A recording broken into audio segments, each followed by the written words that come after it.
Samedi dernier, un rassemblement avait lieu devant la gare d'Épinal pour la défense du service public ferroviaire, à l'appel d'un collectif de défense des petites lignes vosgiennes, des associations qui exigent le retrait de 3 projets de fermeture qui concerneraient en 2018 la ligne 14 entre Xeuillé et Vittel, la ligne 18 entre Arches et Saint-Dié et la ligne 16 entre Épinal et Bain-les-Bains en 2019.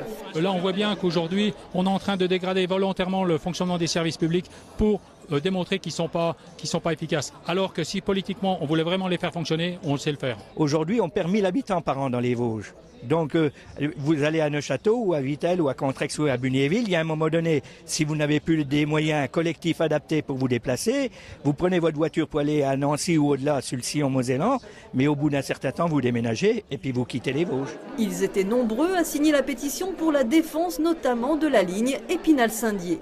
J'aimerais bien qu'il y ait un peu plus de trains et pouvoir la prendre plus souvent, parce que la route est très longue et pas très belle. À l'heure du développement durable, les usagers refusent le remplacement des trains par des bus qui augmentent le trafic sur les routes, donc l'insécurité, et rallongent également la durée des trajets. Il rappelle que pour faire rouler des trains, il faut 2 choses, s'en servir et faire preuve de volonté politique. Il est évident que tous les politiques du maire d'une petite commune au président de région, etc., doivent tenir le même discours, à savoir, si vous tenez à avoir des trains, prenez-les. On vous donne l'exemple, d'ailleurs, nous aussi, nous les prenons, soyez déjà moins sûr, etc., bien sûr.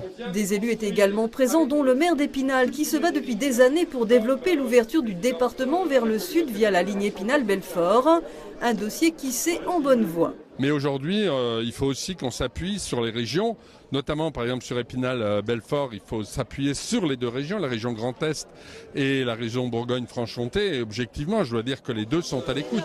Il n'y a plus de train enfin à Gérardmer depuis 1988, incompréhensible pour certains qui demandent aussi son retour dans cette ville touristique qui attire 1 million de visiteurs par an. Pour tous, la guerre du rail ne fait que commencer.